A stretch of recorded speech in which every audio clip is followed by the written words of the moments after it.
இன்றைக்கி சண்டே மதியானம் லன்ச் என்னன்னு பார்க்கலாமா? சூடான சாதம், செட்டிநாடு மஷ்ரூம் சுக்கா. இது நல்லா காரசாரமாக, செட்டிநாடுனாலே உங்களுக்கு காரசாரம் தான். அவ்வளோ ஒரு அல்டிமேட்டாக அவ்வளோ சூப்பராக இருந்துச்சு.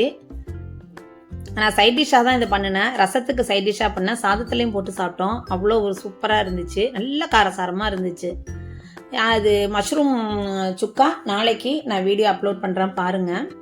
ரசம் மெயின் டிஷ். இன்றைக்கி ரசம் தான் வச்சேன். ரசத்துக்கு சைட் டிஷ்ஷாக தான் அது வச்சேன். பட் சாதத்துலேயும் போட்டு சாப்பிட்டோம். சூப்பராக இருந்துச்சு. பாகக்காய் வறுவல். இன்றைக்கி எல்லாமே எங்கள் சின்னுவுக்கு பிடிச்சது தான். ஏன்னா சின்னு வந்து 4 நாளாக பூஜை ஹாலிடேஸ் வந்திருந்தா. இன்றைக்கி நைட்டு ஊருக்கு போகிறா. அவளுக்கு பிடிச்சது தான் பண்ணினேன். ஆனால் அவள் சரியாக சாப்பிடல. ஏன்னா ஊருக்கு போகிறோங்கிற கவலை வந்துட்டு, அவளுக்கு காலேஜ் போகணுங்கிற கவலை வந்துடுச்சு. சரியாகவே சாப்பிடல. கட்டி தயிர், வீட்டில் வர ஊற்றின தயிர். அதோட இந்த உருளைக்கிழங்கு பாருங்களேன். இது நீங்கள் எந்த ஹோட்டலுக்கு போனாலும் எங்கே போனாலுமே இது மாதிரி உருளைக்கிழங்கு சாப்பிட்ருக்க மாட்டீங்க.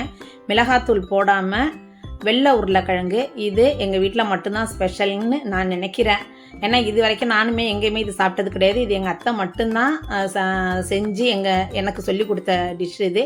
நான் கூடிய சீக்கிரம் அந்த உருளைக்கிழங்கு வருவோம் எப்படிங்கிறத காமிக்கிறேன். அவ்வளோ சூப்பராக இருக்குங்க. அந்த உருளைக்கிழங்கோட ஒரு புளி ரசம், அதாவது வெங்காய ரசம் வச்சு அதை சாப்பிட்டோம் அப்படின்னாலே அல்டிமேட் அட்டகாசமாக இருக்கும். அவ்வளோ சூப்பராக இருக்கும். இன்றைக்கி மதியானம் லஞ்சு நல்ல ஸ்பெஷல் லஞ்சு தான்.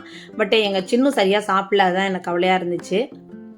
கொலு முடிஞ்சு பேக் பண்ண ஆரம்பிச்சிட்டாங்க. எல்லாத்தையுமே மேலே ஏற்றியாச்சு. பொம்மைகள் எல்லாமே மேலே ஏற்றியாச்சு. இந்த விலாகு இதோட முடியுது. இந்த லஞ்ச் உங்களுக்கு பிடிச்சிருந்துச்சுன்னா கமெண்ட் பண்ணுங்கள். மறக்காமல் சாந்தி சண்டே விலாக்ஸை சப்ஸ்கிரைப் பண்ணுங்கள். உங்கள் ஃப்ரெண்ட்ஸ் அண்ட் ரிலேட்டிவ்ஸ்க்கு ஷேர் பண்ணுங்கள். தேங்க்யூ.